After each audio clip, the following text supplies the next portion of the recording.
Hey everyone, this is Matthew Gates, and we're doing another Aaron the Grower live stream. Today we're going to be talking about the dynamics of light, essentially, and vision with regards to pest vision and comprehension, and how they're able to find the host that they're trying to attack or eat, whether they are plants that we don't want them to eat, or whether or not they are um, prey and things that we want them to eat, like with biocontrols. So we're mainly going to be talking about vision and insect vision and mite vision, that kind of a thing. And for that, with some pomp and circumstance, I have some camouflage here. This is actually the Xing Kong Type 19 camouflage that was adopted by the People's Liberation Army in 2019. And I because I'm a military nerd, I decided that I would bring it up here to kind of show that, like, as like a segue talking about vision. And I Aaron love is here with us. I love the visual aid for the talk about vision. Right? I thought so, right? So meta. So right. We could talk about vision and maybe talk about our own perception and what that kind of is articulated by. And apparently they know that I have this camouflage on right now. No, no. So human vision is very we're biased, but it's actually pretty good. Human vision is pretty good, and I think most people should understand that. At least as far as like vertebrates are concerned, there are definitely so many kinds of animals out there, and like 90% of them are insects or other arthropods. So like their vision is also very diverse too. You get things that have like very good vision and things that have very bad vision. And our vision is biased. And when I say our, I mean mammalian, but also human particular vision is biased. And also limited by our cognition, our ability to understand what's actually happening. It doesn't, to some degree, it doesn't matter how good your sensor is if processing it and the cognition or whatever interactions that happen after that fact don't really achieve the objective that you want. So you kind of have to have a whole package for it to be really useful. There's a pretty famous video about memory games with chimpanzees, I believe, and they're able to like see all the like if you flash like a set of numbers, they're able, and like then you get rid of them. They'll 9 times out of 10 they'll just be able to pick and find out which one's which. Humans don't have that ability, and I guess it has to do with how our brains are structured. So I just wanted to bring up that sort of introduction here. Dude, So that's so solid because that jives with what I learned in psychology. I mean, you basically learn that the human brain is programmed to take shortcuts and that everything is just assumed by the human brain, and there's not a whole lot of like I don't know what you would call it, but there's not a whole lot of like direct imprintation. It's all interpretive, and because we're so complex and our prefrontal cortex dominates everything, we just change the way we perceive things. So I like that you brought that. I like that we brought that in. That's a perfect introduction. thank you. Yeah. The first question I had basically was, and this is the main theme of the show today. Oh, is my sound quality not so good? I wasn't sure if it was me or not, but I have you all the way up. It's possible that your microphone is a little bit clogged. Who knows? That's always been my problem. But I got a new phone recently, so I have a new case, and it Okay, blocks that. if you'll give me just a moment, I'll go grab some headphones and I'll run off that microphone. Oh, that's fine. Yeah, be right back. And so to fill that time, I just wanted to say that like sort of human vision, like I was saying, is biased in some ways. So there are things that we pick out really easily. And that's kind of why I brought up the camouflage here, because one of the things that attracted me to this camouflage in particular is because of the way that it's created and the sort of like science behind how it works. There's a lot of science behind camouflage and that sort of thing. And stationary things we have difficulty telling the difference about. But when things move, our eyes pick up on it really well, and our whole like the way that we think. In fact, our peripheral vision. I'm sure we've all had the experience where something out of our peripheral vision kind of moves a little bit, or changes in light intensity or something, and your eyes dart over to it. And that's because of a lot of basically software and hardware, for lack of a better term. Um, All right. How's it now? Way better. Okay.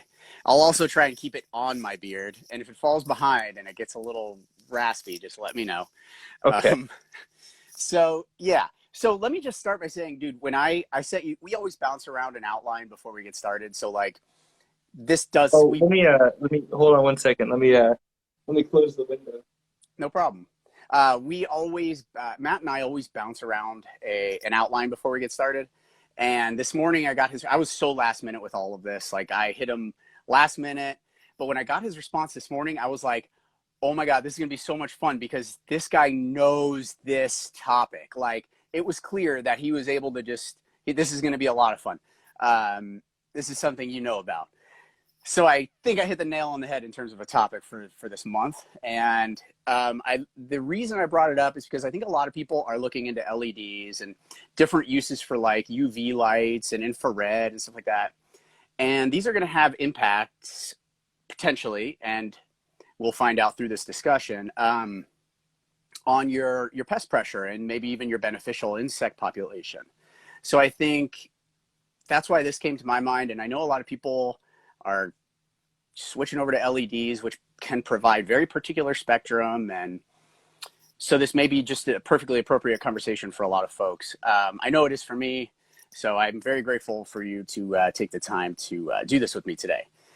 So let me start by saying, how could we use this? And in general, maybe before we get started, just, you know, how could is it possible to use wavelengths to influence our pest pressure? Well, absolutely. And we do it whether we are trying to or not. And that includes not just yourself, but where you're growing, right? So if we're looking really holistically, then we know that like outside of your cultivation space, there's probably going to be light pollution if you live in a place where you're near a lot of lights that happen at nighttime. And so that light pollution can have effects on the local ecology, does have effects on the local ecology. So you can have effects yourself. And, you know, more to the point, entomologists and other people have been using like basic light traps and things like that to sort of screen for insects and other organisms, mostly insects though, that are flying around at night like moths and other things. But usually that's a destructive, not always, but a lot of times that's usually a destructive process, at least in agriculture. And you also kind of run the risk of whether you have a light on your porch in a home grow situation, or you have lights in a commercial area, if you're on a property or near a property where there's like a constant light at night, you know, for safety reasons or things like this, then, you know, that's also going to influence your situation. And I have friends in the high desert who I visit occasionally that, you know, it's always going to the desert and seeing things that like attract, you know, from great distances over to like a gas station or something can be kind of interesting too. So they can be incredibly disruptive. Lights in general can be incredibly disruptive to local ecology. Yeah, absolutely. It becomes sort of a question, especially in an agricultural setting, about what you're trying to accomplish. Because if you use like a simple like UV light, a lot of insects are attracted to ultraviolet radiation. You know, they're going to be attracted to it, and even just like white light. You know, if you're trying to kill or if you're trying to trap a particular insect, you kill, you know, upwards of, you know, dozens of other different species in the process. Is that really ecologically a good move? And I would probably say no, probably not. And so there might be ways that we can like narrow the, you know, the attraction. There might be ways that we can be more nuanced about it. As we discuss things like how insect vision works, we can kind of get into some of those details. Yeah, perfect. I'm hoping so, that we can kind of tie this question back as we kind of run through this. So yeah, we'll be looking at this from definitely an IPM perspective. Let's get right into some of the cool parts about insect eyes. First, let's go over some of the basics. So like according to my research, I found there's 3 types of eyes. So I put that into our outline, and then you corrected me and you said there's two types. One of them has like two subtypes. Would you mind going over them and why there was that confusion, sort of?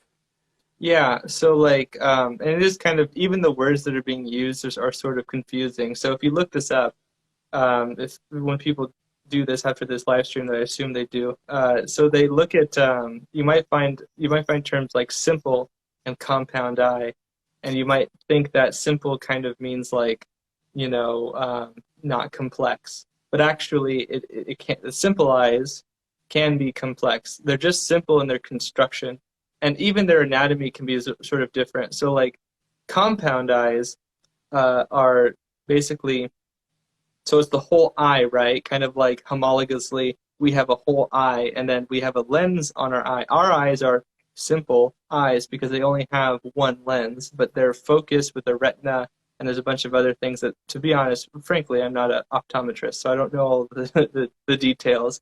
But I do know that metabolically, the cells in our eyes, they I don't know how to say this well, but basically they get exhausted. They are used up really fast. It's a very metabolically active space, your eyes. It's very hard to get that vasculature to work and like to get oxygen and other things to your eyes. There's a lot of nutrients that have to be shunted there. It's a very, very, very energy intensive system, and then it's right next to our brain, which is also incredibly energy intensive too. And the So brain is such a necessary part of complex eyes. You have to have a big body to support those eyes, or big brain at least, right?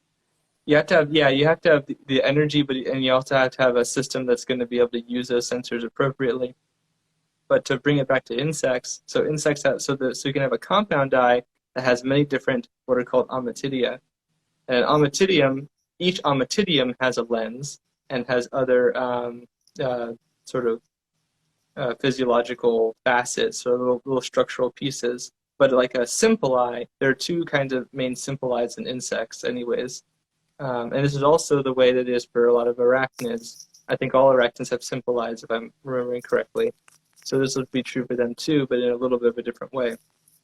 So insects have what are called Okelly. I used to pronounce this as Ocelli. I was going to ask. Yeah, right. I was doing it in my head. So yeah, okay. I've always, and you'll see, maybe, I think I don't talk about it a lot, but like in other videos, I've said the word Ocelli or Ocelii or something like this. But I think it's better Okelly because it's from oculus. It's from the same Greek derivative for oculus. So I think the correct way to say it for whoever cares about that kind of a thing, but I might be wrong still. So anyways, I'm going to say Okelly. So the Okelly, in a lot of larval forms, so like caterpillars and like wasp larvae and things like that, that even if they do have eyes at all, they will have one of two kinds of simple eye structures. As larvae, they'll have what I was going to say Okelly, but they have this thing called stomata, which are these lateral eyes. Caterpillars get them. And it's not stomata like what you would, how it's spelled on a plant, right? It's ST. Oh yeah, stemmata, Stemmata, yeah. Stemmata or something like this. Stemmata. Right. And the stemmata, they originate ontogenetically from very specific tissue, and they're different. They're different from the Okelly, which are another kind of simple eye that are shared with the adults of a lot of insects. So like wasps and ants, for example, cockroaches, moths, lots of insects have Okelly. And sometimes a giant order or a family of insects, you might have some subgroups that have the Okelly and some that have evolved to not have it. So it's definitely not a constant, among the insect groups. And, and just to bring up the arachnomorphs like spiders and mites and things like this, and also some insects might have no eyes, or they basically only have the ability to sense like presence, absence of light. Just because something has an eye or an eye spot or something like that doesn't mean that it can resolve an image or a form or have really good, like, I guess, edge detection, you might say. That's a good way to. I like where you're going with this, and I want to, before you continue, the graphic that I created. I pulled an image from one of the studies you sent me, and it actually had like examples of like the sharpest vision in the insect kingdom, and then the weakest, and the worst were springtails, and that's something that's like a little, you know, bug that we're all familiar with in our soil if we're doing living soil. And so I was like, oh, everybody knows springtail, and they're the blindest one we've studied. So I thought that was interesting. So where do they fall into the category? Do they have an eye, or are they just light on and off sensing? I know I'm kind of off script here, but No, that's fine. So springtails are a really cool example to bring into this because phylogenetically, springtails are hexapods like insects, but they are not insects. They are not in the same oh, group.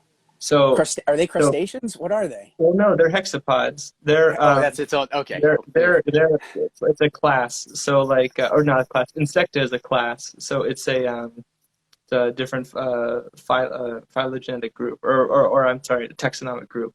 But like okay, when I say phylogenetically, it means like they had there's a common ancestor, and they're both and it's a hexapod, and so one went this way with insects, and another is the springtail, so the columbella. So it's just a long, long time ago, these springtails, they weren't part of the lineage that developed, for example, the wing buds that would eventually become wings. And the development of flight, just like the development of vision, is a very contentious one in arthropods. But I think that recently, some of the research coming out about it is a little bit more definitive and interesting. And that's not the topic for today, but that kind of looking at things like genes, looking at like shared Hox genes. I think genes have funny names sometimes. So the dachshund genes, which are not for dachshunds, but just the name of the gene group, are related. A bunch of other stuff are related. And so when you take a look at those genes and you start to like manipulate them, or you create mutants that don't have them at all, or or they're changed in some way, you can tell based on the results, what that controlled for, or maybe multiple genes controlled for something. It's a very complex. that's really cool. No, yeah, I'm glad that you were able to speak on that a little bit. That's good. Yeah, because we could really, you know, using technology like CRISPR, we could really benefit from, I don't know, creating new species. Well, I mean that's a little different, I think, but Oh, okay, I thought that's where we were like going a little bit. no, no, no. Well, they're just mutants for laboratory research. So like how do you know how a gene works if you don't find some sort of way to like affect that gene and see how it changes potentially? You could like methylate it, but not all genes respond to that. And I'm Okay, definitely not somebody who knows enough to really talk on the subject too much. But I did want to say that so spiders and arachnomorphs, they have typically symbolize, but and mites, right? But even some predatory mites that we have that we use in commercial agriculture, trying to bring it to a practical example that people will sure. use, like the Phytosciidae, your cucumerus mite, your Swirsky, your Andersoni, your Californicus. Um, they're basically blind. I think they actually have no eyes, and so they're seeking. Sometimes I've been contentious about using the word hunt versus seek. It really is just pedantic, but like they're using chemoreceptors. They're using ways to take volatiles in, and they can sense their environment that way, and they can sense it tactically with their. You ever see those mice? When those mites are moving around, you've seen it. They like wave their front two legs around. Well, Hmm. that's so that they can seek something as they're moving along because they're basically blind. They're not really using their eyes for that. Or I mean, they don't have eyes in the first place. Really, they can maybe tell presence or absence of light, which is still useful. But they basically, when they grab onto something, when they touch it, they'll grab onto it if they can tell that it's an appropriate prey item, and then they go to town on it. And a lot of spiders have pretty poor eyesight, but jumping spiders don't. And people know because they have those big simple lens eyes, but they have like a retina-like structure, and they can even telescope. So they can even have some telescopic. So like with a simple lens eye like we could have like a camera eye that can have a lens, and a similar sort of thing happen when jumping spiders, but other spiders have nothing like that at all. Wow, I'm like so curious about this telescoping. So are you saying that it is similar to how when more Do we agree? specialized? Oh, sorry. We had a hiccup. I Uh-oh. didn't hear your question. Oh, and you're now doing a spin. Oh, there you are. Okay, you're back. um, shit, what was my question? Um, You were asking how the telescoping worked, like oh, for art. right. So is it similar to how we can like focus on something far away and up close, or is it more specialized? I mean, I don't know enough about the systems. I do know that there's a retina, and the retina focuses the image, but that's about the extent of it. It's definitely not like for a lot of reasons, right? Because the structure of the eye is very different, and the sort of how it comes about developmentally is very different. But like, as much as you want to say that it's the same kind of like lens type eye, those are sort of similar in that way. Gotcha. Yeah, that makes sense. But yeah, so insects have compound eyes, right? And I don't want to. I was trying really hard not to ramble on this one, so I'll try to keep to the script a bit You're fine, dude. I, myself. I I love it. liked your but I liked your question, but I was just going to say so the insect eyes, basically a lot of ommatidia, and those ommatidia take light, right? And the light is sort of refracted into the compound eye. I might be using the wrong term there, but basically there's a sensor, for lack of a better term. So it senses kind of like a pixel, almost like on your screen, on your computer or on your phone or whatever. And so all of those work in concert to give a small part of an image, and then in aggregate, that's basically how the vision works. And so that kind of system, of course, in some insect, like you saw in that paper, in some insects, this is maybe like a grainy, what would essentially be like a grainy image that's very blurry and doesn't really tell a whole lot of shape, which might be, also modulated by having the symbolize, the Okelly or something on the adult form. So maybe you're getting like two different kinds of uh, multiple, a lot of information, but like from two different kind of sources working in concert. Like we don't have that. We just have the eyes. I mean, we do. We have We nose, do. taste. Yeah, We have yeah. lots of other senses, right? And Mechanosenses. sometimes they can be in concert, but mostly we're ocularly dominated. Yeah, and like we don't have like we only have these two eyes. We don't have like these two eyes in a separate like simple eye system or Yeah, something. Um, which can even so like in larval forms, sometimes these simple eyes do basically very little, or at least as far as like form recognition and shape recognition. But in other organisms, like some wasps and even dragonflies, the Okelly, are they're really well developed, and they can see things like polarized light. They may even be able to resolve an image somewhat, which is pretty crazy. And it's possible that because dragonflies are such like deft predators in the air, that it may have something to do with allowing them to like maintain their flight angle really well and conduct some of the aerial acrobatics that they're really well known for. sure. Do you think dragonflies or do we know if dragonflies are putting together like crisp images the way we do, or is it how else? Yeah, I so don't know.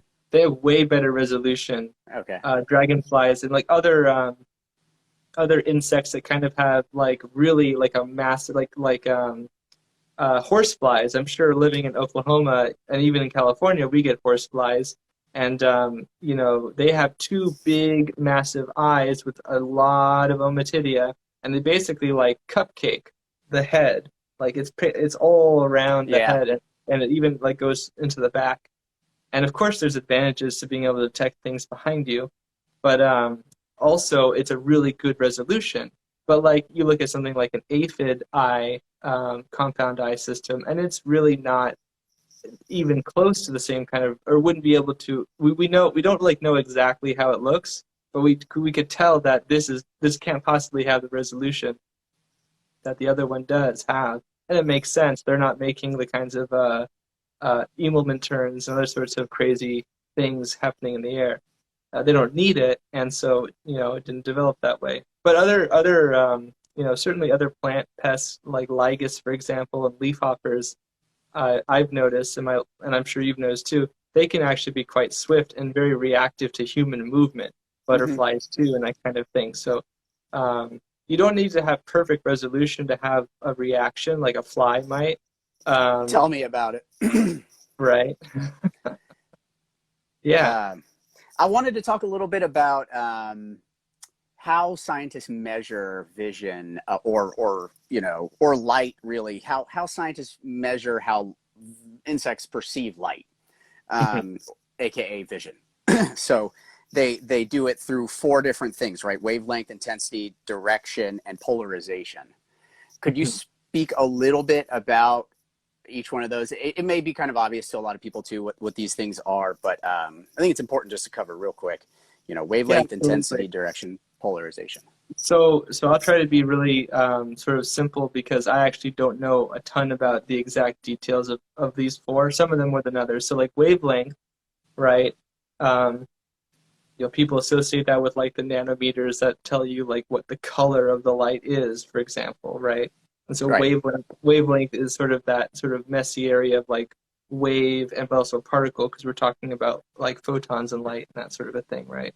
So Yeah. so wavelength is like intensity of the wavelength. So you have like lower levels of the wavelength, like red, right, and infrared even, and then you have higher and higher energy essentially, going into into the violet and then ultraviolet, and then you start to get into like microwaves and radio waves and X-rays, Electro that kind of stuff. and Yeah. and so really what we're looking at is just this portion of the electromagnetic Spectrum. Yeah. spectrum, right? Thank you.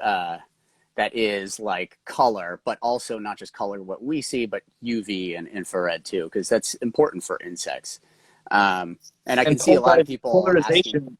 Oh, sorry. Oh, I was just gonna say a lot of people are interested in the UV aspect of our discussion here. So polarization.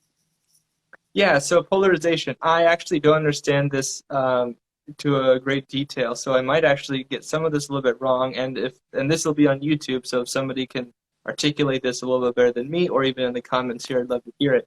But basically, as I understand it, so like polarization is like there is there's kind of a spin to the light essentially, and a polarization can be, I guess there can be different kinds of polarization too.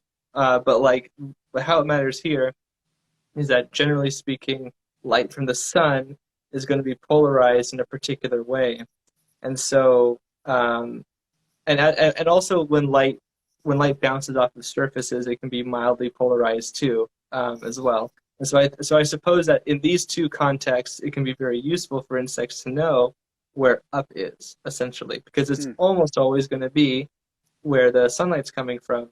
And Sure. so whether you're a terrestrial organism, or whether you're like a larva, or if you're an aerial adult, being able to tell polarized light is going to be useful for you, perhaps, for like moving in 3D space. And especially if you're trying to get up into the top of a tree or the top of a plant. If you're trying to find how to orient yourself and you can't resolve images like a human camera eye can, and you're actually very limited, you can at least know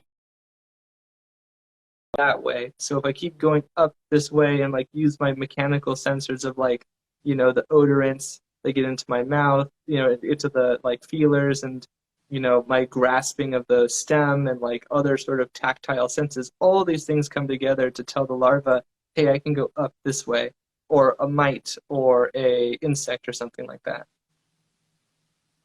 That's a really perfect explanation and a grounded understanding of polarization. Really, this is how people will understand it. And I really liked Walter's polarization is perceived by us as glare. It's a comment that Walter has made here in the comments, and I really like that. If you look at something and it's shining right at you, you know that the sun rays are coming bouncing off of that. So that's really cool. Intensity and direction, that's pretty straightforward, right? Like how dim, how intense. Direction is which way is it coming from. So those are pretty straightforward. So yeah, thank you for explaining those a little bit. This was really cool. One of the studies that you sent was talking about how they actually figure out how these insects perceive different colors. And my understanding, and please correct me, probably will correct me because I'm Good probably wrong. luck, because I also don't understand it 100%. So Okay. here's where I'm admitting a little bit of that ignorance. But how did you understand it? Because I did send you the reports and I did read them. But They basically excrete the fluid from inside whatever ocular structure they're testing. So if it's the vitreous body or the optic nerve, actually I guess the optic nerve, but it'd be like the retinal cell, and it'd be also Mhm. like the lens, and then also in the spider mite there's this oil that they tested too. But basically, Gargoyle. yes, the pigment guard oil, really cool stuff. And we'll talk about that a little bit too in a second. But basically they test this, and they run the different spectrums of light through it. And if they get an opaqueness in this fluid, then they know that the animal is able to perceive this particular wavelength. And why would that be? I don't know. Well, But that's because if it absorbs it, that means there's a reaction. If this that is makes why sense. you're here. Yeah. So That's that part I perfect. understood. Yeah, but yeah, I don't know the whole process, and I'm sure it changes. And there might be different processes for different specific things you're looking Sure. at. I Um, think a couple of the studies mentioned this, and one of them really dove into it. And it was like, wow, that is so interesting. And this study was from 1969 where they were doing this. So it right. was not like the other two that were 2020 and 2021 that we're still doing this. I actually, after sending you the articles that I had, I came across a really cool report that I'm gonna see if I can. Yeah, color in the eyes of insects. Was that the one, or was it? I think I have it up here. No, I do not. The one I Uh, was talking about was the annals of, oh, I'm sorry. It was eyes of the female two-spotted spider mite, Tetranicus Courtesy. urticae. Yeah, morphology section. Yeah, I've lost the tab, unfortunately. But essentially, I'll put it in the. This is why I like to do the YouTube edits, because then I can put in the report afterwards. Because I'm like, I There you know go. I had that. I know I had that somewhere. But basically, they were looking at flies, and they were looking at. You ever notice? Because I was mentioning horse flies before. Horse flies and other kinds of insects, they sometimes have like different colors on their eyes, or like wavy bands, or like spots Yep. of pigment, right? Yep. When you brought up how they test to find those things out, one of the interesting things that came about some of the tests with horseflies was to show that like sometimes the pigments have basically no effect for like vision. Specifically, it might actually have an effect of like camouflaging the eye, or at the very least keeping the eye sort of um, kind of a similar color as the body, or a complementary color, or something like this for I whatever want to talk purpose. about this for a second because I Okay. found this so interesting. That oh shit, I can't remember which insect it was, but they used these, I think they called them nipples in this study. Basically, the compound eyes that have the nipples on them, and they decrease the reflection. So one big eye. Mhm. Imagine looking into the woods and you see a wolf. Those two yellow eyes, right? But Yeah. if it were like 20 scattered eyes, you'd be like, what? I don't know what that is. Might not be prey. Might not be food. So, um, Well, it's like a continue. sniper scope. It's like a sniper scope, right? Like you could put like some sort of like a layer on, or maybe you like recess the lens, right? So that like when light hits Oh, it, dude, you know, I never thought or about. right, or it was kind of like that, I think, or maybe the reverse version of that. But like, sometimes maybe people in the comments have actually had this experience too. But have you ever shown a light? Have you ever like caught like spider eyes when you're shining a light? Because wolf spiders, man, in some places like they're everywhere at night hunting, and their eyes are like cat eyes, and that Reflect. they'll take the light, yeah, and they'll reflect it out, Yeah, and you can kind of see them sometimes. I've never seen that, but that sounds badass. I'm gonna look up some photos later. It's Or scary too. it's scary too, or as arachnids tend to be. Um, so you touched on a lot of this. Just to crystallize, why is this is silly, but I found it important. Why is insect vision important? So it's mainly important because it's the main way that I would say still the main way, despite like odorants being a huge important factor. And the two combined are really important for insects. But vision is how they interpret most of the information of the world. So, like in the OODA loop that is integrated pest management and really any kind of security, you have, you observe. Have you ever heard of the OODA loop, Aaron? No, I haven't heard that term. What is that? So the OODA loop is the way that people, and I guess you could say other organisms too, sort of articulate their situation to themselves when they're trying to decide how to do something. And this was particularly this system was developed by a pretty prominent fighter pilot when they were trying to figure out how to, like, when people are in aerial combat, how do they make their decisions, and especially because you make a decision about how you're going to do something, like turn up or like bank right or bank left, because you're going to do something later. So you're playing this like chess game, right? Where it's like, all right, I have to figure out what's going on. Then I have to, okay, and then I have to do the thing, and then I have to decide that, and then I'm going to act. So the OODA loop is observe, orient, decide, act, or direct act. I might be OODA loop. But basically, it's like that, essentially. And so why that's important is because the first part of the OODA loop, and if you're trying to disrupt the OODA loop, you want to like start it at the beginning. So that's observation. So you want to keep the observation from happening in the first place. And if failing that, you might want to do something that maybe disrupts their ability to orient towards it, or whatever they're trying to go after. And so for insects, I feel like it's very similar. If you can cloak yourself, if you can make it so that your plants aren't visible at all, which I know some people, right, then you can really mess that from happening. Similarly, you can do the opposite direction, and you can disrupt them by making basically pinging their senses in a way that makes their situation very chaotic, and they can't really tell what's what. And that's an additional way you could go about that. Yeah, perfect answer. Oh man, that's so much better than what I had written down. Like reproduction, navigation, feeding, predation, and escape. Or sorry. No. Your answer was so much better and heartfelt and grounded in reality and how we can react to these to how this vision works, how we take it in and use it to our advantage. I think it's perfect. Actually, give me that list again. Say that again. Reproduction, navigation, feeding, predation, and escape. And for some reason, predation and escape. Okay, because there's so many things you can escape from. I mean, I think predation was like the more maybe like one of these things is not like the other in that list. But I mean, it's a byproduct. It's a byproduct of those things. So like totally a valid concept to talk about, right? Yeah. And so as a agrarian, somebody who's trying to cultivate plants, if you know this, and you know that they have to use all this visual stimuli to like figure out what's going on, you disrupt it and you disrupt them. Yeah, no, and that's perfect. That's perfect. I'm glad you brought the OODA. I'm gonna try it. OODA loop. I'm glad you brought the OODA loop up.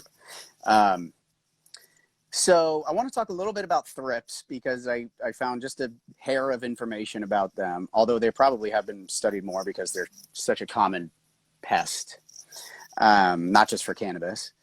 But from the information I found, they can see near UV, blue, and green. That's interesting to me because I can't particularly imagine why they needed to see blue. Could you speak on that a little bit, if you have any guesses? Well, I mean, so it could be that it's just a sort of an inherited trait from ancestors. Okay. So, like for example, being able to tell the color red didn't exist it didn't exist at all. Until like before there were even apes in our line, for example. So there's an evolutionary offshoot where um, I think this is the case if I'm remembering right. Basically, there's like basically monkey ancestors, right?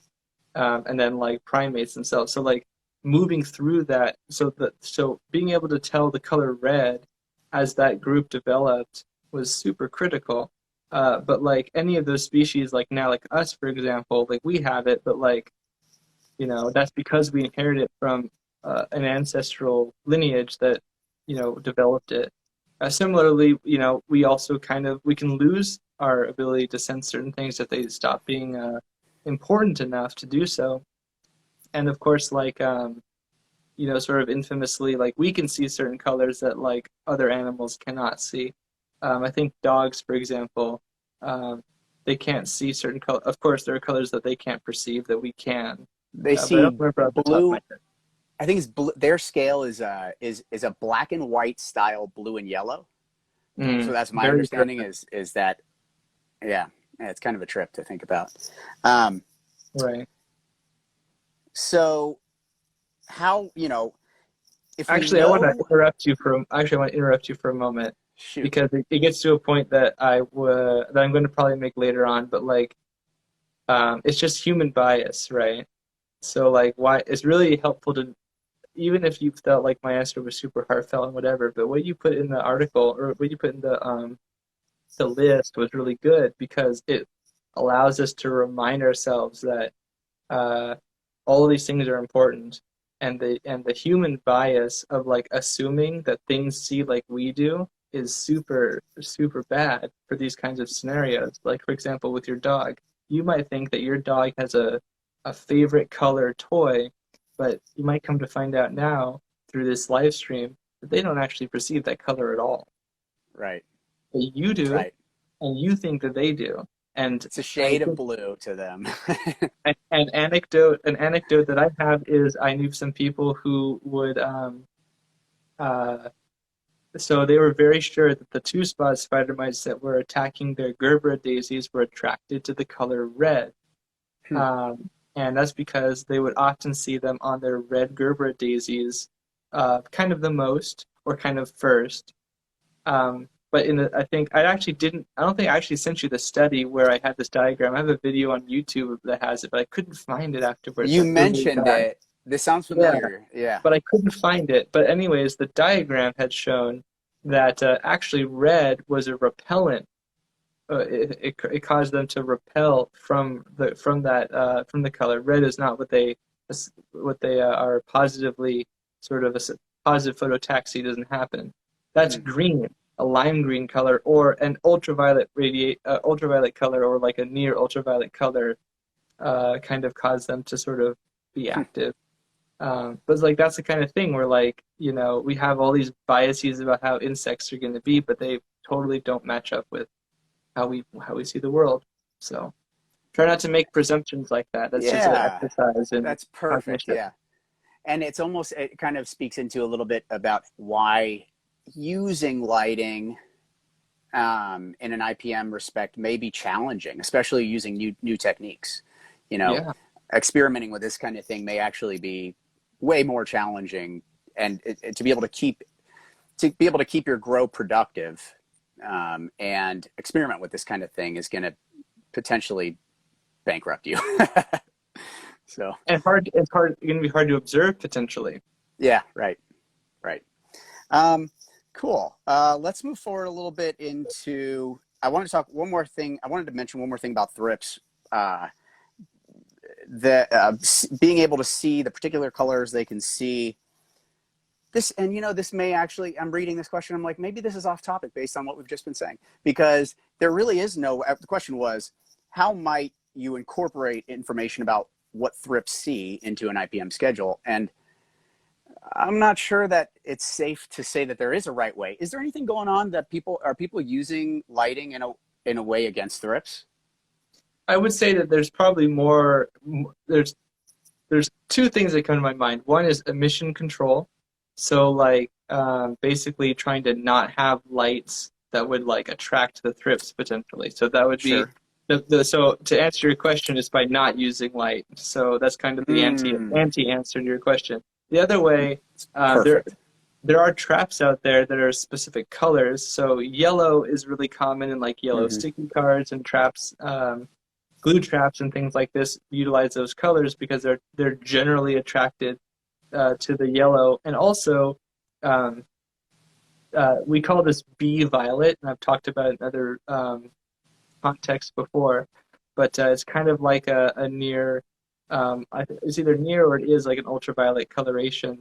But one thing I found is that actually sometimes these like bright yellow colors or bright yellow cards can actually they do actually reflect maybe because they have a coating or maybe it's the color itself or something, but I guess for whatever reason they seem to also have a bit of a UV Interesting. facet to it, and I wish I had a better way to explain that, or No, hopefully I'm that makes explaining it perfect correctly. sense. I mean, you can't understand the mechanism of how it's created, but that this potentially, is helping these cards be successful. Blue is the alternative to the yellow, and I think a lot of times it's marketed as good for thrips. But I'll be honest, I feel like the yellow typically does better, and it's probably better for glue traps because of its generality. I was gonna say it's a catch-all, man. Whatever it's very, fungus gnats, thrips, aphids, a bunch of stuff will land on them. Mhm. And I wanted to also say that well, shape and color shape is a big part of it too. So like I was reading an article about specifically Thrips vision, and I think I shared it like several months ago on Instagram. But basically, the scientists were looking at what kind of floral shapes the thrips were most attracted to, even if the colors were the same or whatever. And another thing about color vision in insects that's important to consider is that,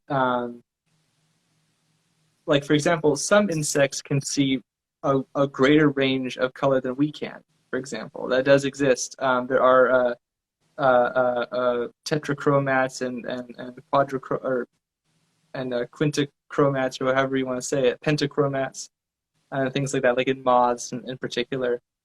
Um, but these insects, like the color of something and then the background color of something, is also going to have a huge Hmm. influence in a way that like kind of does isn't really the case for us because of the way that our vision is like fundamentally set up, if that makes sense. Because they're seeing light.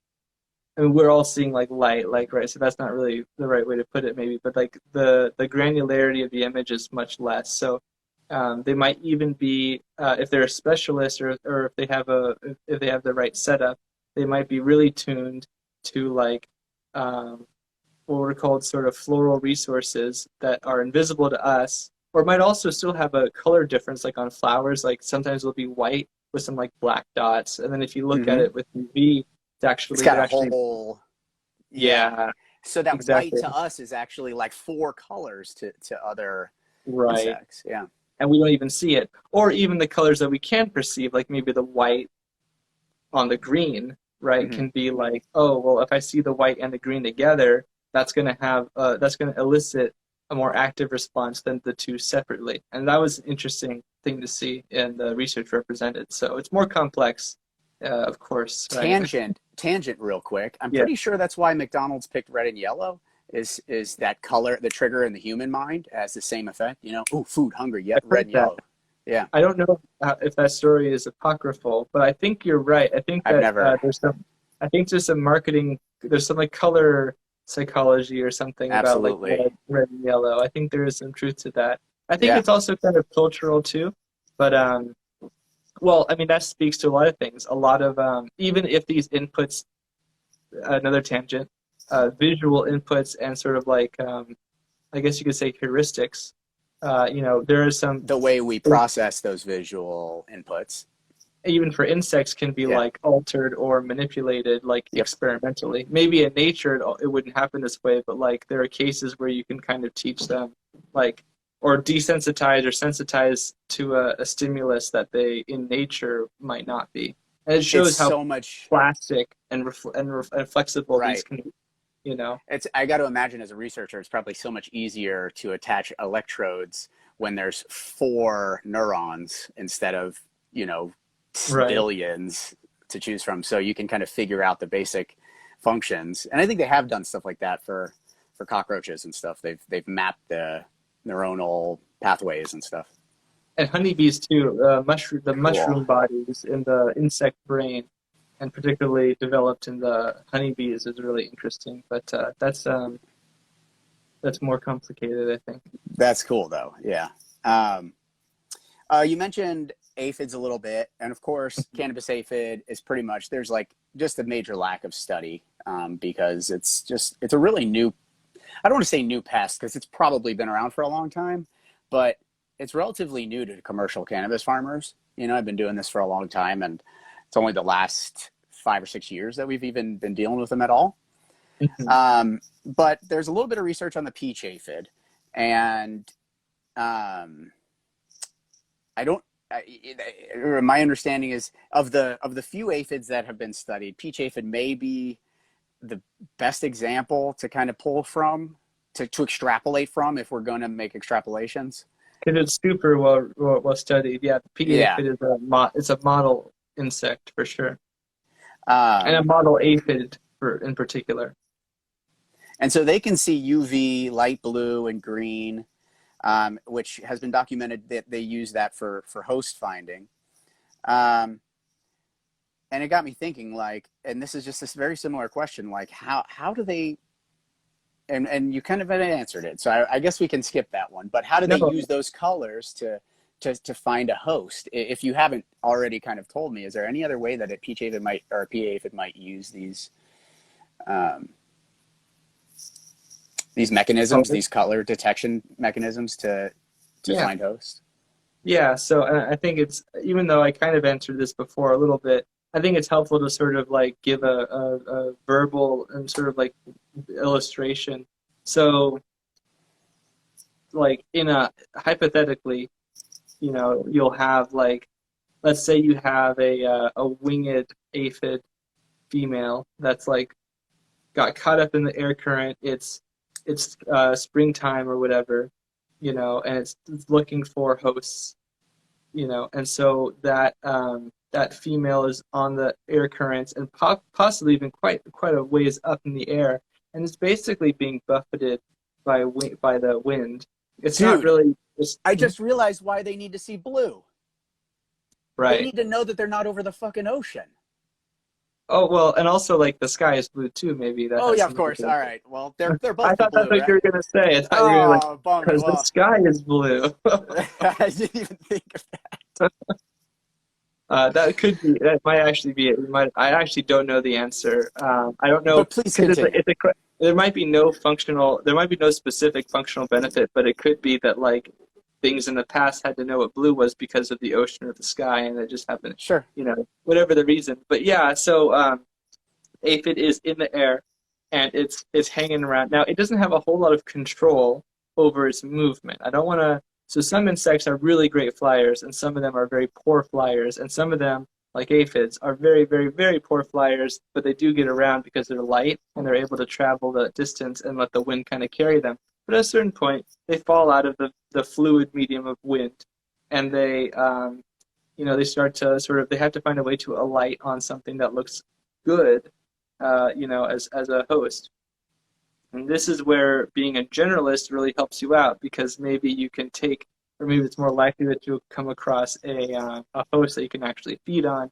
And even if you can't feed and reproduce on it, like in some cases, you might still be able to like eke out an existence and like gather your strength, and then maybe like, move on to another host that might be really good. If you're a specialist, like in the case of cannabis aphid, then it's actually really, really imperative that you get the exact right host that you need, because you can't really feed on anything else.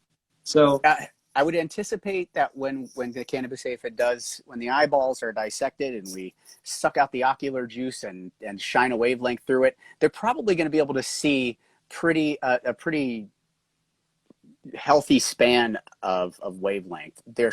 Because they're so specialized, right? Or is it the other way around? I think that so aphid eyes in particular are more simple, or they're compound eyes, right? But they're a lot. They don't really resolve images as well as like a dragonfly or horsefly or something that's really, really more agile in the air. So it'd be sort of outstanding if they it would be sort of weird if they could see more than the rest of the aphids. I would think so, but I mean, like Yeah. it could. I mean, it could, there's no rule that says it couldn't be. I don't actually know, but I do know this. I do know, and I think I did a video about it too. They do see UV, and in fact, there was a study where the P aphid in particular, not the canopus aphid, but the P aphid in particular, was able to avoid a bacterial pathogen that makes pyruvate, yeah, um, and that fluoresces. Cool. And so Okay. because of the UV, the aphid said, "Nah, I don't want to be here. I want to be somewhere else where I'm not getting that reflection, that UV fluoresce or that UV. I guess it fluoresces in the UV spectrum, and so they're able to perceive it, and so they would avoid it, and that's pretty fascinating. And so that could be a way where There you uh, go. Yeah. an insect could like evaluate its circumstances in a way that we wouldn't be able to. And maybe even, we may even be able to use that information to hang lighting that puts off the same fluorescence and Yes. potentially fights aphids. Potentially. Well, here's another thing. Have you ever heard of Dazzle camouflage? I know what bedazzle means. You No, know I what it don't. is? You know zebras. Okay. So zebras have the vertical white and black stripes, Yeah. and it's postulated that horseflies actually, and I guess they've done studies to show that this is the case, but apparently horseflies, for whatever reason, the exact mechanism I don't think I know, and might not be known, but I guess the vertical striping of the zebra actually protects them from not only carnivorous predators like lions and things like when they're moving about because it's very hard for you to pick out one in sort of a group, Yeah. but also individually the stripes themselves have trouble the horsefly from being able to like detect them as a suitable host. Now it's possible that this sort of thing can be utilized in an IPM setting as well, Some possibly to create a trap that's attractive or to be able to or to dazzle them. In World War II, there were ships that were given dazzle camouflage, and dazzle camouflage does the opposite of normal camouflage. It's not cryptic; it's explosive. It's It's extractive. outstanding. It's Yeah. Yeah. outstanding, and Yeah. it makes you unable to really tell. If you're a German U-boat and you see a British destroyer and there's a bunch of these like crisscross zigzag lines at distance, it breaks up your image. And it's very difficult for our eyes to be able to tell and judge and range Interesting. find. And so that could be a similar effect that's happening for the horseflies.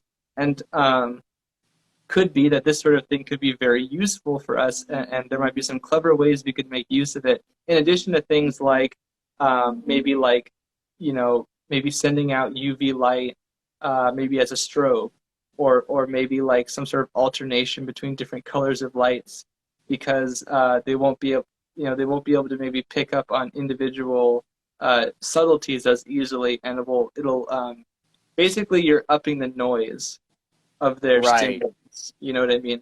Yeah. Yeah. Increasing the there's a theory in psychology when I think it's something to do with Baskin Robbins. I want to say it's a Baskin Robbins theory or something, but it's basically like when Oh, I think yeah, you I increase the think I understand choices that. and it confuses people. And it's Yeah, just this is the same yeah, concept. Like just put yeah, put basically. more. Yeah. Well, it's like a flashbang, right? Yeah. Yeah. A disorientation device, right? You overload the senses of sight, you overload the senses of hearing. Um, you know, Tear gas is a similar kind of Yeah. concept. You're overloading a bunch of other sort of senses. Senses. Yeah. So overloading their senses or disrupting them by adding all that noise could be a really great way to do that. Problem is, though, is similar to what I said earlier about the light traps, is that if you'd want to do it in a responsible way, and I'm not sure, at least in an outdoor setting, how that would be. Yeah. Yeah. But I wanted to bring up one other thing. So, like, this is crazy. So, iridescence, right? So, like, you ever see like an iridescent beetle that's like rainbow colored? Yeah. You've got Hmm. all different kinds of colors. So that actually, so to us, it's very, very obvious when we see it. It's very eye-catching. Um, it's actually camouflage. It's actually cryptic camouflage for various insects that use iridescence Huh. because it breaks up, like I said with Dazzle, it Yeah. breaks up your camouflage or it breaks up your form, but especially at distance, and especially for some organisms like birds, which Yeah. might be your main thing, is they have a different kind of bias about how their vision works. And the other cool thing about iridescence is that it's you're changing the colors because of the structure of the exoskeleton. It's literally the structure of It's of not a the. pigment. It's not a It's pigment. The it's a structure is different. shape. Yes, it's a shape that breaks up how the light impacts the body. It's amazing to me to So think about it like incredible that. that the animal kingdom has, or the insect world has learned how to create color Oh, I without think we color. lost you. Oh, bummer. Am I back? You're back. Okay. They could create color without color. That's all I was saying. Yeah, It's they can exactly right. tremendous. Yeah. In a way, although I guess if we want to make the ultimate concession, even pigment is structure, You know what? Damn it. right? That's a It good is still point. structure. And you know what? The color is actually in the light, no matter what the circumstance. It doesn't come from the what we think of as a colored surface. I guess in that way, I guess you're right because it's how it reflects off of the surface, right? Right. So it's two different things. When we're talking about Right. color on a physical object versus like light color. Yeah, absolutely. Yeah. Um, Yeah. and I want to. Oh, hit it.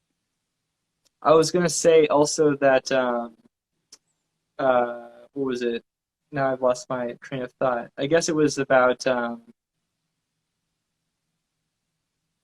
well, like there's there. I guess I wanted to say that like insects will use like for example they'll like coat the leaf. There are some leaf hoppers that like coat their egg clusters with like nano granules of like that like sort of refract the light in Mm-hmm. special ways that make it basically invisible or unattractive or not an alarming thing to like various insects and even some aphids like the pea aphid. Since we're bringing it up, some some populations are red because they have a carotenoid that makes them the Mm-hmm. sort of orangish red color, and some of them are green. As it turns out, in certain laboratory tests, choice tests, sometimes lady beetles go after one color more than another, and parasitoid wasps go after one color over another. And it could be that these selection pressures cause. That's why sometimes you get different phenotypes, sometimes massively different phenotypes of a singular species, Mm-hmm. because it's actually much more flexible. And there's some lady beetle species that are like 20 different phenotypes, and Dude, that could. I ordered Aureus insidiosus, my favorite minute pirate bug. From an insectary that I've ordered them from a million times. And one time they came in, and I may have made a post about this, it was probably almost a year ago, but they came in and they looked different. And it was almost like the black and the white were in different positions. Like they had a black head, but then a black spot and a white butt. And when I contacted the insectary, they said, this is normal. We had to outsource them this time. So it's a slightly different species. They serve the purpose. I didn't have a problem with it. And they explained to me that, you're not always going to get the exact same looking predator. Sometimes, yeah. Yeah. I want to spend the last 57 minutes talking about spider mites because Okay. I found it very interesting and relevant. Them with their two sets of double eyes, one of them sort of more able to see color than the other, and the other one more protected. And it's all very complex. And as Fido said a second ago, millions upon millions of years of tweaking. I want to talk about that a little bit. So can you tell me about the anterior eye, which I believe is that lower eye? So spider mites have these two sets of double eyes like this, if I'm not mistaken. And they're basically, they're in this fashion. And the ones on top are sort of like more protected, can't see as well. these ones on the bottom, and they can move in any direction. The ones here that look forward only move up and down, but they have better acuity. So expand on that. Maybe I said too much, but expand on that a little if you can. So like in fact, chelicerate eyes are kind of special and unique. So like arachnids, spiders, and mites and things like this, they're kind of unique because I don't remember. I'll edit in the report here probably. But basically, their eyes, their simple eyes, they adapted just like the compound eye from like an ocean environment. Arthropods come from a marine environment or even a freshwater environment, and so like light passes through the fluid medium of air, different than the fluid medium of water, of course, and so you have different sort of adaptations. And I guess, like you were saying with the guard oil and things like that, there are secretions or lack of things that are found in other marine ancestors or marine arthropods that kind of share a similar kind of eye, but because they are outside of the water, it no longer functions the same way. And so I think that's partly an artifact of that, is that like some of those eyes, or a couple of those eyes, have adapted to be very specialized for one kind of task, and then the other ones are, like you were saying, you've got a little bit more acuity, you've got a little bit more resolution, and they're able to like interpret their world with a more what's the word I'm looking for? Sort of like kind of like a update, or like a real, like a kind of sharp, more real time and sharp, like yeah. And then there's also another aspect that goes into this, which is like it plays into the perception aspect of like how many frames per second is perceivable. So like there's some beetle that perceives 1 frame per, I can't remember, 10 seconds or something. So it basically just makes 1 movement every 10 seconds. And so this also plays into this. Just because you have the best sharpness doesn't necessarily mean you're going to be able to run away in time. Yeah. And like going back to the fly example from before, some, especially nocturnal insects, they secrete, or they create like I think it's rhodopsin, or like a metarhodopsin or something, that allows them to basically they have much better light retention at nighttime. But if they had that same secretion or whatever, if it happened during the day, then it would be like blinding yourself. It's like when our pupils expand, it serves kind of a similar function. And so, that kind of a thing, occurs as well. You've also kind of reminded me a little bit about how moth scales are actually what we call metamaterials. We talked about the iridescence already, and how like the structure of the elytra of a beetle shell or whatever else, or like an A cuticle, can be iridescent because that structure kind of bends or warps how the light impacts the surface. So moth scales, believe it or not, it's a three-way intersection between their shape, their color, and their size, I think, is the other one. But basically, the hairs, little scales on some moth wings anyways, they actually serve to like mute, almost like radar absorbing material. Like when bats echolocate. Yes, I've read this before. Yeah, absolutely. Yeah. Probably, it's somewhere in between audio visual camouflage. Yeah, it kind of does both. And again, like this is one of those like really cool things that if I like make a 5-minute video and I lead with it and I say something like moth magic, right, or something like that, which maybe that'll be the title that we go with here. Insect light magic with Matthew Gates. Dude, absolutely, man. And this pigment oil, speaking of magic, this pigment oil that potentially is an artifact, actually has the ability to change the light. So the oil is opaque, and it actually when you shine the green and the near UV spectral regions through it, that opaqueness becomes apparent, and so we can assume that this oil helps to restrict alternative light, the non-green, non-near UV, and help the insects see the green and the near UV.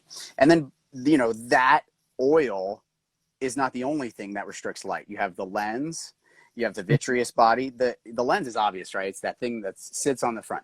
Then you have like the thing that goes back. I'm going to try and do this the best I can, but that's the vitreous body, and light flows through it, and then right before it hits it would be the retinal cell, it shrinks down, and so that is to reduce reflectivity. Yeah, exactly. Yeah, and so that reduces reflectivity as it reaches, so to reduce the noise. You know, exactly what we were just talking about. Yeah. In a lot of insects, there is a lot of times the walls are black so that they don't bleed into the other, right? Because they would make it like a prism, and then you would see nothing. It would be way too much noise, right? Yeah. That's cool. Yeah, it's like a dark room in there. Right. Yeah, and then the other thing is that in some cases, like I was saying before, some insects, they have those wavy bands, those spots, and those can narrow and focus what those particular Omatidia pick up on, which is really useful if you're looking for like UV, and if you're like flying. One of my favorite examples of this is like a lot of soldier flies and other flies like them.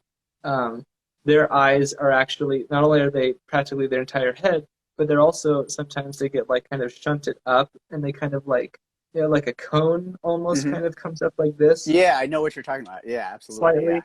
Yeah. And so one of the reasons for this actually is, it's a selection pressure. It's a really important selection pressure for passing on your genes, and that's reproduction. So basically, a lot of times you'll get and also you said you wanted to create an apiary, right? You wanted to have some honeybees on your property. Maybe that's a pipe dream. Yeah, sure. So drones, this is also true for like a lot of other organisms where like the male and the female have some dimorphism. And so for male honeybees as well as these flies, they have a much bigger sort of compound eye array. And that's primarily because it gives them a massive advantage in detecting their mates. And so soldier flies will wait around on like leaves and just kind of post up and just wait. If they're not like getting food or doing other sorts of things, but they'll just like wait. And then if they see like something dart around, that could be, either it might be prey, and so they're gonna, go after it, or it might be a potential mate, and so they'll go after it. And so like having the eyes be selective in this way, and maybe even pick up on like maybe ultraviolet bands on the body of like a prey item or a reproductive mate or something like this, can be really advantageous. So over time, that becomes much more selected for. Very interesting. Yeah, and it's a really good example of specialized eyes, kind of like humans, how we've evolved. I think, so this is like a study from when I was in college, so we're talking 2009, 10, that age. In anthropology, they were looking at eye color and how it's been selected via like strictly reproduction. It's like they can't find at this time, they weren't finding a reason for eye color changes and other than attraction. So man, it's really complex and our understanding is biased, like you said. So it's like, yeah, okay, maybe there's something we're not aware of that actually cause these eye colors. Yeah. Maybe. I don't actually have any information on that too much myself. I do know that, or I'm under the impression that like certain color irises maybe take in more light or are more sure, yeah, maybe less opaque. But like I almost exclusively hear that in the context of it being really bad, because obviously if you take in more light, Yeah. then that could result in like corneal damage or something like this, or retinal damage. So maybe there's an advantage to one over the other, kind of like Yeah. melanin content in the skin, Mm-hmm. perhaps, Mm-hmm. but I don't really know. Actually, Yeah. isn't eye color melanin based? I think Yeah, perhaps. I believe so. So yeah, it's going to be based on the same concept, right? So yeah, it's environmentally evolved. Hmm. Um, so we talked about the vitreous body, the epicuticle that is over the spider mite's eyes. I found this very interesting. They use it obviously for physical protection because it's just this cuticle that runs over this, and it's thicker on this top eye, on this posterior eye. I remember seeing Um, that.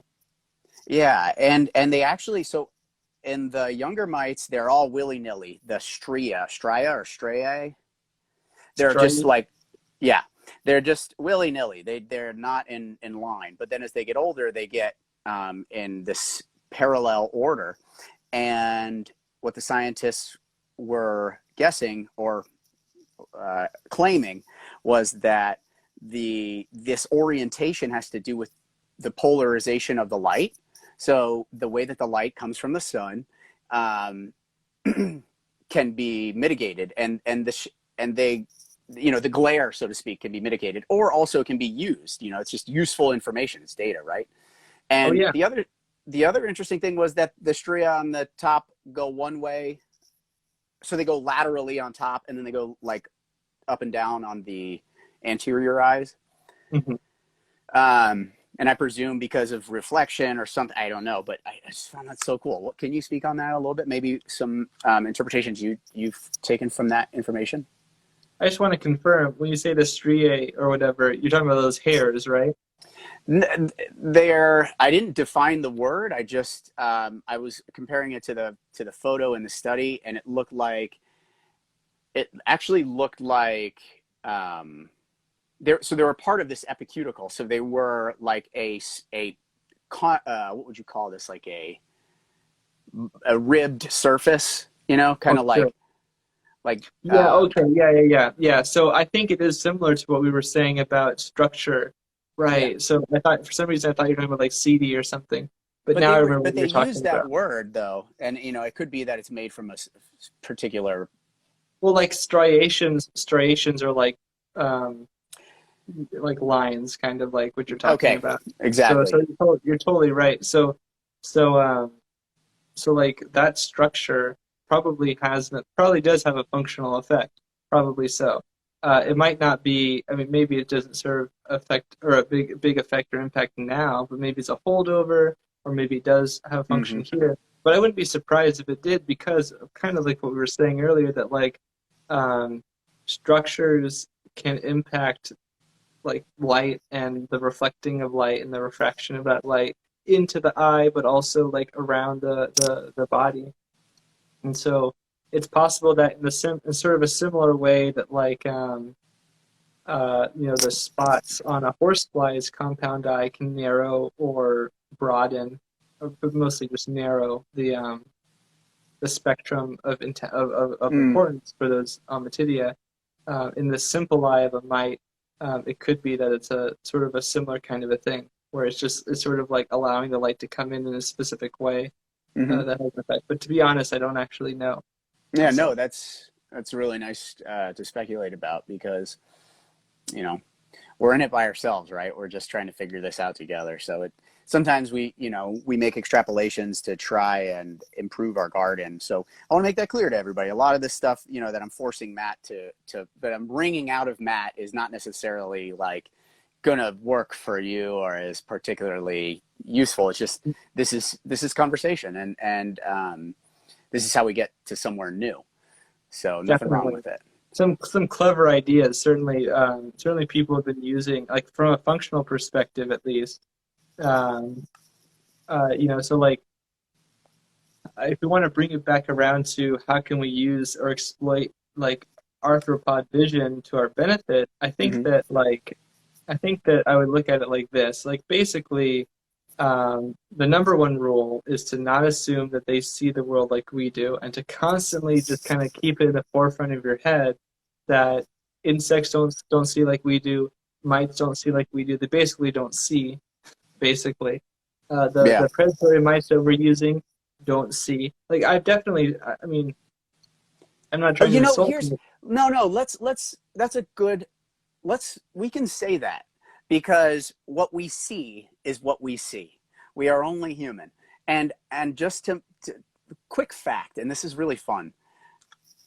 I'm going to read it the exact way I wrote it because you tell me if Okay. you understand it. Okay. Okay. Okay. Where is it? It's I kind of memorized it, but the blindest. Oh Jesus, where did I write it? The blindest insect, or I'm sorry, the best seeing insect is 10 times as blind as the legal blind human limit. Found that fact. I found that fact in one of these papers. Do you remember what? And that was in the ones they were Yeah. looking at. Wasn't that a mantis? I don't remember. I'm not sure. Yeah, it may have been. It didn't specify, or of course, I didn't read detailed enough in terms of which insect it was referencing. But the best seeing insect is 10 times as blind as the legal blind limit. So if that helps put it into perspective for people. From a resolution perspective, Thank you. 100, Yeah, absolutely, right? that's So what I like, mean. Yeah, yeah. yeah, so like it's like if you looked through the world through the lens of it's kind of cliche, but like it's like an eight, like a 16-bit or an 8-bit like video game, right? Where like you just don't have that like perfect resolution. You have something that's much more blocky, but you can see, for example, changes in the intensity of light, which might allow you to like duck out of the way or move, or like it can be a warning to you that you shouldn't be there. And maybe you see a blip of a color, or what we would interpret to be as like a color that is, that signals food, or that signals mate, or that signals, prey of some kind, or danger. That it can all be, really useful information. Um, like for example, and also just to bring it home with like that example I like to use is the mantis versus like humans. So like most, so first of all, mantids, the praying mantis group, they all are derived from cockroaches, or at least the ancestral roachoids. So like cockroaches and praying mantids are evolutionary offshoots of the same basal ancestor, essentially. So I just want to start off with that sort of context because they have evolved to be more or less ambush predators, whereas cockroaches, as anyone who's unfortunately found out, at least for the home pest versions, there's a lot of beautiful and kind of charismatic cockroaches out there that are like, they're not going to eat your food and they're not going to transmit diseases, and they're also quite large. But anyways, like those organisms have a very different lifestyle, and mantises pretty much exclusively ambush hunt, and so that's really important. So they've evolved their eyes have evolved also with them to accomplish this objective. They will be able to sit in a location and see something come around, and they're very attuned to movement, but they might not notice something easily. They might recognize something if it's stationary, but it's kind of like the joke in Jurassic Park about like the T-Rex, right? If you stand still, it won't be able to see you. Mm-hmm. That actually might be kind of true because they do have stereoscopic vision. However, they need that extra vision or that extra movement to really hone in on it. And that's kind of the same as us.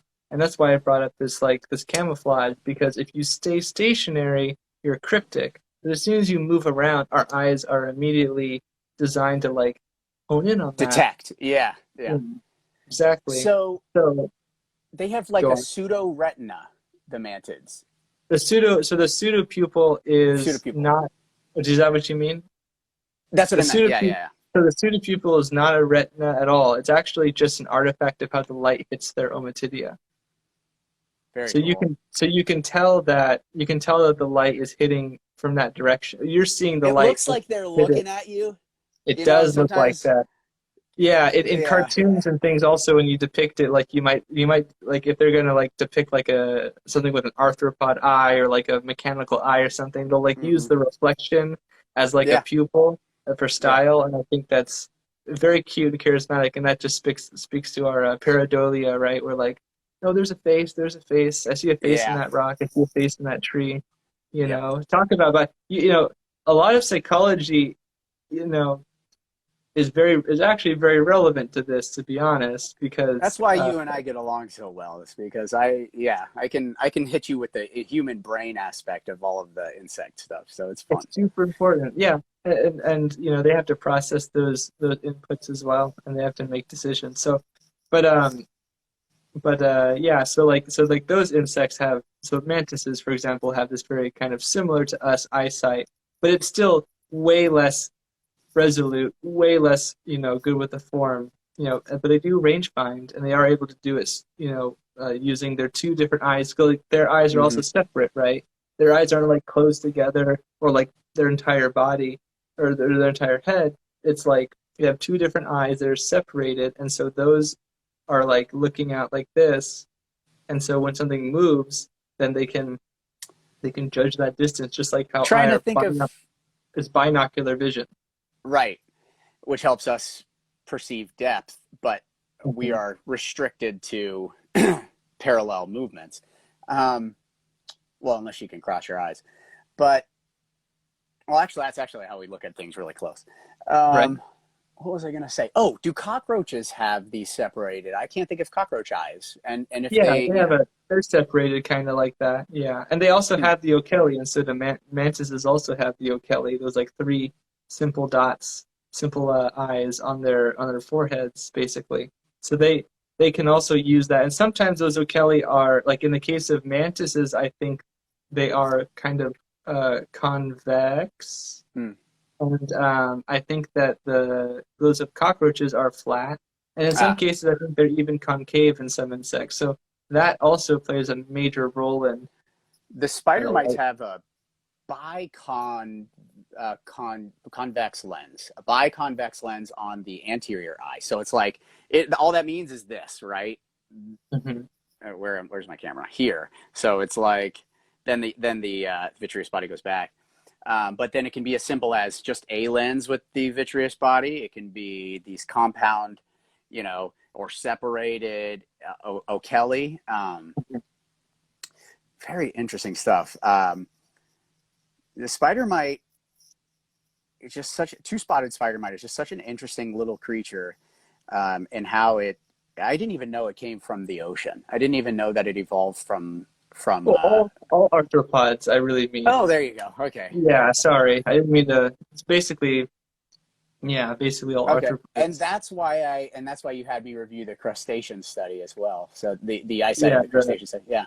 the evolutionary thing. Yeah, well, because like like in other arthropods, they have a similar kind of like people are sometimes familiar with the the mantis shrimp or whatever, and it's got those Oh, eyes that bang! That's the one that yeah, bangs. Yeah, right. They've yeah. got the yeah. They can cavitate. They move so fast that they cavitate the water. It's so powerful. But those eyes, there was a big meme going around that their eyes are like better than anything else on the world.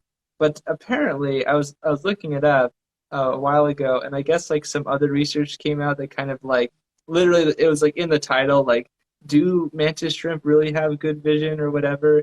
And it was a great context paper about how, just because they seem to be able to detect, I guess it's speaking to the limitations of our ability to, like, empirically prove.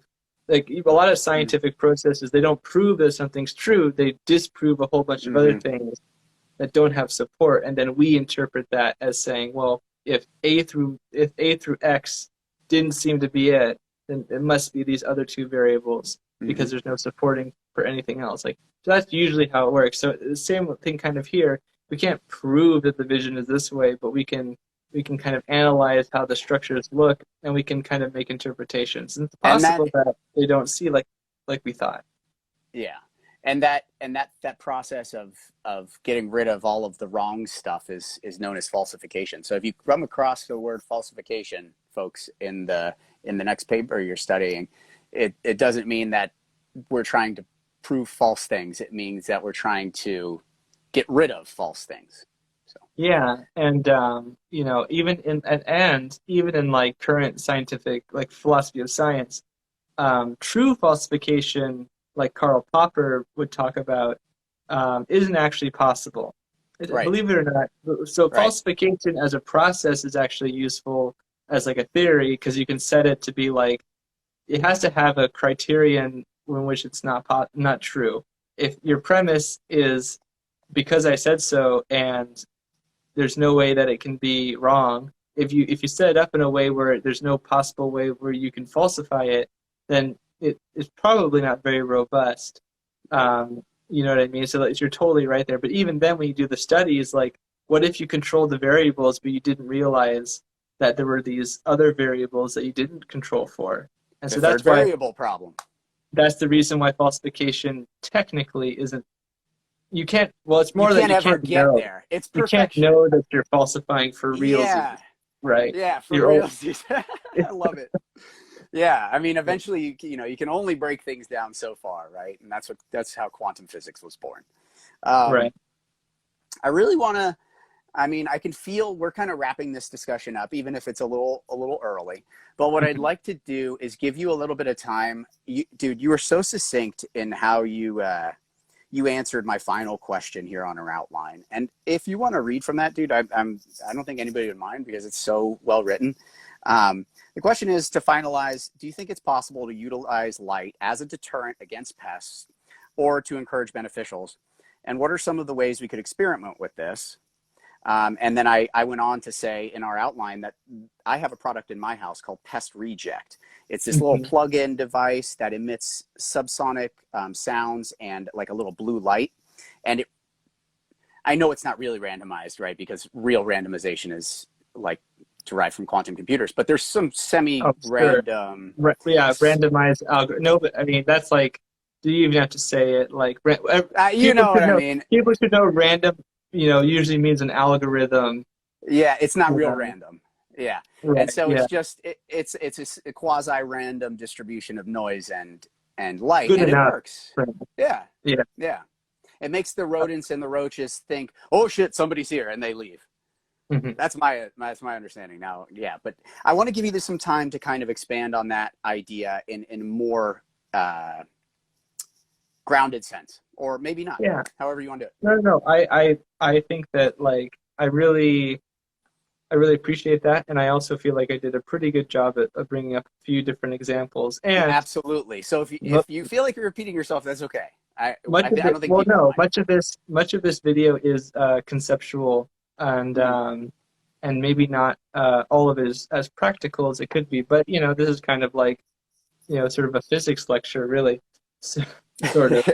So, Sort of. but I did really appreciate you bringing up that question because it allowed us to talk about something more practical. And so, I'm definitely going to bring this part up in the YouTube video. I'm going to like put the number on, you know, I'm gonna articulate it so that people can go right to this Yeah. section, perhaps. Good call. But basically, I say that like, and like I think I said in the beginning that yeah, entomologists do use light and have been using it for a long time, and even people before entomology really existed have been probably catching moths and other things with fire and that sort of a thing, intentionally or not. And then I have here that basically, um, you know, from a farming perspective, from a cultivation perspective, there might be some low tech things you can do, and maybe there's some highfalutin, high tech things that are possible in the future, like the photonic fence or the lasers and things like this. Um, so, like I mentioned already, some dazzle camouflage, right? So I think that it's probably more than possible, at least for some insects, for which the vision is really important for finding their hosts, you might be able to employ maybe paint, you know, maybe Hmm. even just a design on your greenhouse potentially. Um, but we should consider that there might be other ramifications, like maybe maybe that has an effect against some insects and it makes them not able, maybe they avoid it, or maybe they aren't attracted to it, or maybe it helps to camouflage, or you could find a way to make it camouflage, maybe without like, messing up with like light intake right from the greenhouse or whatever. But maybe there's some way you could do that so that at least from certain angles, when insects are looking at their target or they're surveying their area, they might just not think twice. At the same time, though, what if that also has a negative effect or a certain effect on like making it invisible to like other animals? So we should Mm-hmm. consider birds, Mm-hmm. other mammals potentially. Although mammal eyesight's usually pretty good, it's possible that like a bird or another organism might be attracted to the thing that you're trying to make unattractive to something else. So just a thing to keep in mind always when it comes to these things. And that's also true for the system you're talking about, I feel like, because um, I have been critical about some devices that like maybe use sonication for like to have like a physiological effect in the plant, or potentially for like pest abatement. And I don't want anyone to get the impression that sonication or various kinds of irradiation, whether it's in the light spectrum or not, can be useful, because they totally could be. And there's even research that supports that.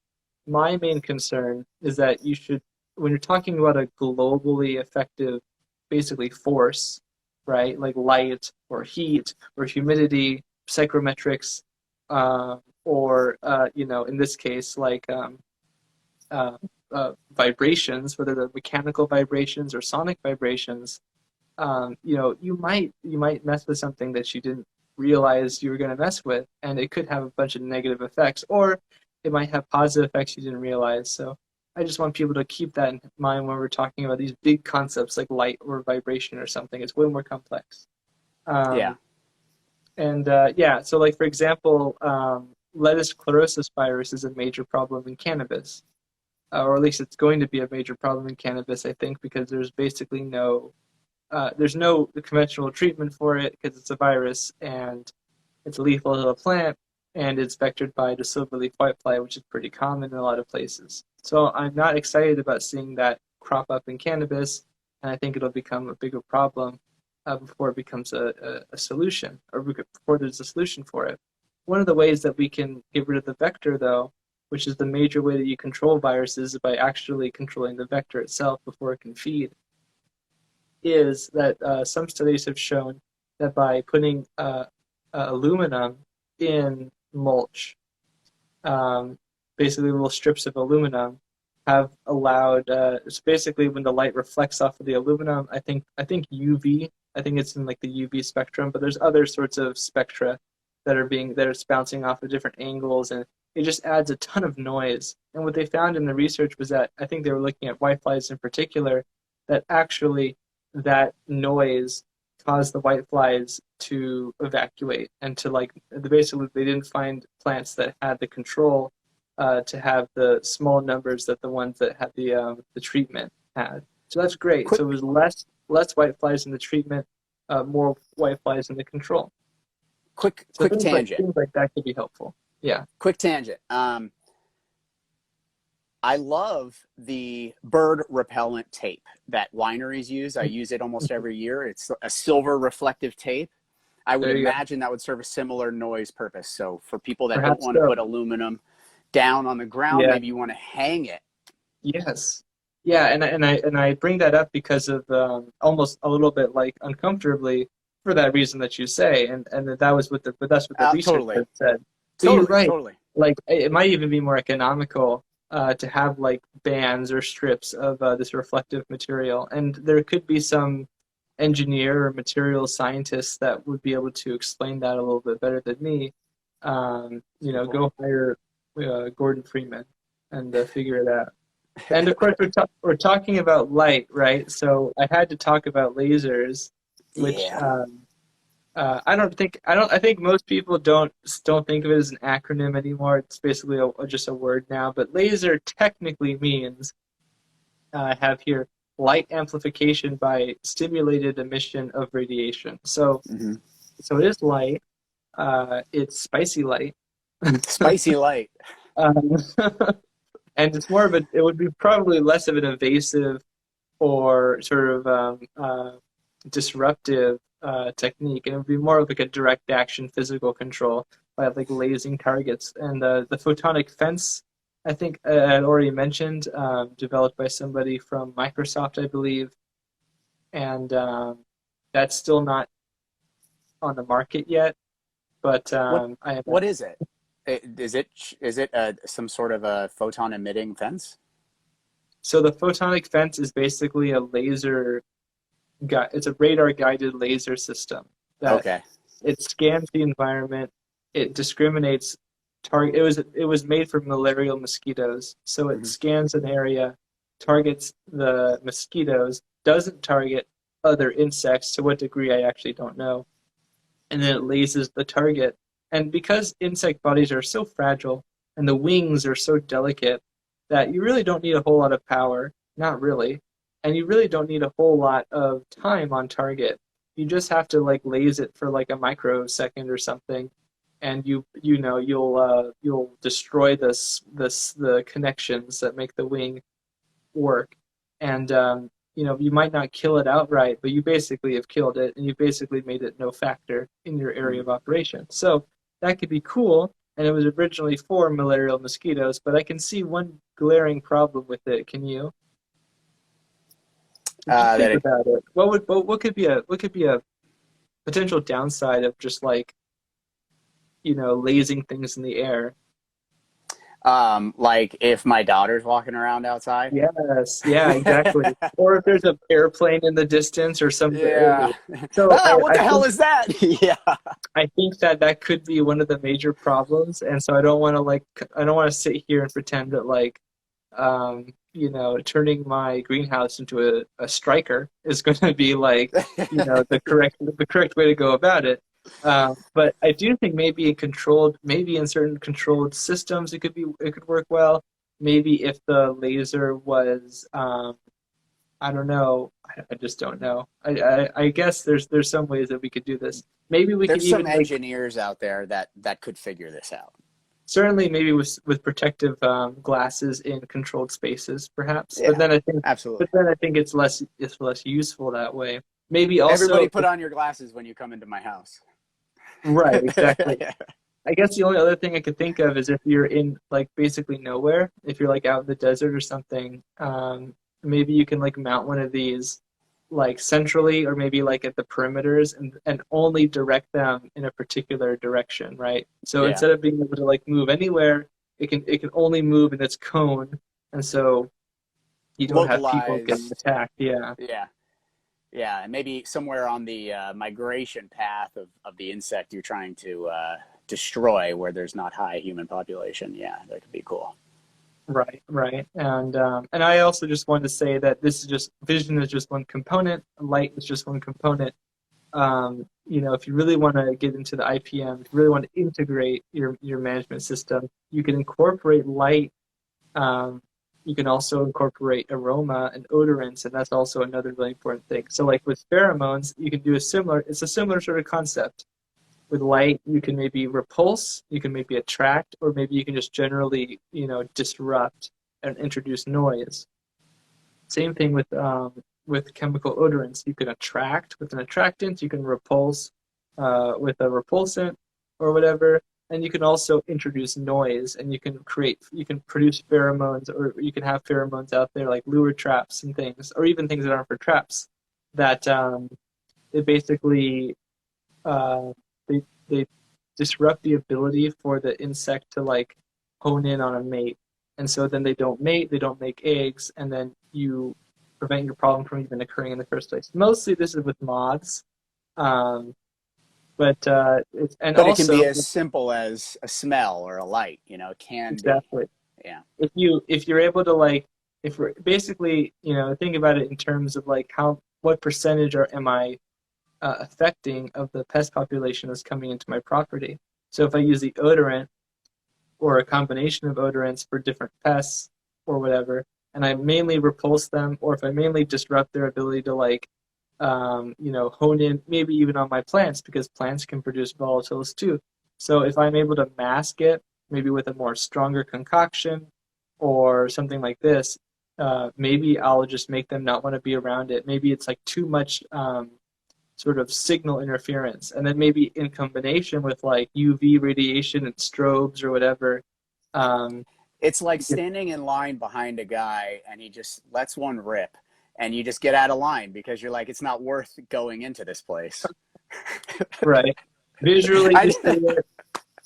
Olfactorily, you see it. It's happening. Sonically, and you're out you of hear there. it. And you are You can deterred. feel it on your skin. It's just not a good place. Offensive to all five senses. That's right. That's right. So that's the deal, right? If we can have an entourage effect against pests, light may just be one of those tools in our tool belt that we can use in the future as technology and research ramps up. So I guess, I really appreciate your time, Matt, as always, as every month, and I hope that we get to continue to do these. I'm moving, so this month may be rough, but we'll squeeze it in there, like for sure. We'll definitely do it this next month. I look forward to it, and I'm glad that you're going to be you're going to be going on to greener pastures. Quite literally. Yeah, right. Well, yeah. Thanks, Matt. And why don't we do some shameless plugging? Sure. I just realized that for some reason the comments stopped on the video, or at least on my end, and so I was like, I can only see this saltwater comment that was here, and I just didn't see it. But there were tons of other comments as I'm seeing here. But yeah. Aaron, I'm still wearing your shirt Oh, here. you're still rocking it. Love you, buddy. Yeah, yeah. So, I like talking to you about this kind of stuff. I'm glad that we're able to talk here and also on Sunday on the Cheap Home Grow podcast. You can find us on Sundays at time, 6 o'clock or 3 o'clock PT, 6 o'clock ET. Is that right? 4 o'clock PT. 4 o'clock PT. Yeah, right. And 6 in my o'clock mind, it's 3 o'clock because I always like make sure I'm there before 4. So in my mind, it's 3 o'clock. Oh, sure. Yeah, that's basically when I tell the family, okay, I'm going to be over here now. Once 3 o'clock hits, it's like I'm away now. Yeah, totally. I'm the same way. So definitely check us out on Sunday. You're probably either watching this on Matt's YouTube channel or on his Instagram, so you know where to go. But plug yourself anyway, dude. Sure. So IPM specialist. You want to find more information, you can see it on my YouTube channel, Zenthanol, which you are probably seeing it on right now. You can also find my content on Instagram as well. I post probably the most on Instagram, and then also a little bit on Twitter. Both of those usernames are SyncAngel. And if I can help you out with anything at all, Aaron, you know this. I answer pretty much all the questions I can. You're the man. You're the GOAT. I am Aaron the Grower, ATG Acres on Instagram, YouTube, and atgacres.com if you want to check out what I got going on. I really appreciate your time, man. Like I said, you're the GOAT. Oh, I appreciate it. And we'll have this on YouTube, and we'll talk later. Talk to you soon. Cool. Bye. See you.